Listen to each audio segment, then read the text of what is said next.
Iran যুক্তরাষ্ট্র যুদ্ধে কি রাশিয়াকে সরাসরি জড়ানোর পায়তারা চলছে? পারস্য উপসাগরীয় অঞ্চলে সিআইএর স্থাপনায় ইরানের ড্রোন আক্রমণের পর যুক্তরাষ্ট্রের গোয়েন্দা বিশ্লেষকরা খতিয়ে দেখছেন রাশিয়া সুনির্দিষ্ট নিশানা সংক্রান্ত তথ্য কিংবা উন্নত ড্রোন প্রযুক্তি দিয়ে ইরানকে সাহায্য করেছে কি না। বিষয়টির সঙ্গে পরিচিত মার্কিন গোয়েন্দা সূত্রের 4 জন ব্যক্তি এমন তথ্য জানিয়েছেন। খবর রয়টার্সের।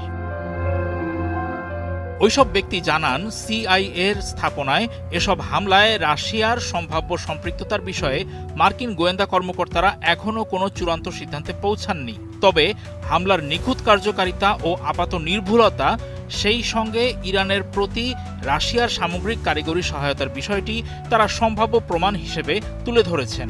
রাশিয়া এসব অভিযোগকে ভুয়া খবর বলে প্রত্যাখ্যান করেছে।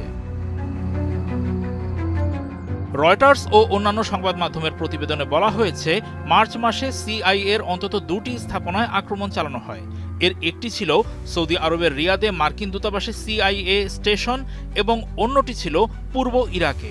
কয়েকটি সূত্র জানিয়েছে, আরও কিছু সিআইএ স্থাপনায় আক্রমণ হয়েছে। এসবের অবস্থান খুবই কঠোরভাবে গোপন রাখা হয়েছে। মধ্যপ্রাচ্যের একজন কর্মকর্তার দেখা একটি পশ্চিমা গোয়েন্দা সংস্থার অভ্যন্তরীণ মেমোতে সিদ্ধান্ত টানা হয়েছে যে আঞ্চলিক সিআইএ স্থাপনাগুলোকে লক্ষ্যবস্তু করার ক্ষেত্রে রাশিয়ার ভূমিকা থাকার প্রবল সম্ভাবনা রয়েছে। গোয়েন্দা রিপোর্টের বিষয়ে অবহিত উপসাগরীয় অঞ্চলের 2 জন পশ্চিমা কর্মকর্তা জানান, বিশ্লেষকদের ধারণা রিয়াদ হামলায় ইরানের 2টি শাহেদ ড্রোন ব্যবহার করা হয়েছিল, যা রাশিয়ান প্রযুক্তিতে উন্নত করা। এর একটি ড্রোন দূতাবাসের বাইরের দেয়ালে ছিদ্র করে দেয়, দ্বিতীয়টি সেই ছিদ্র দিয়ে ভেতরে ঢুকে বিস্ফোরিত হয়।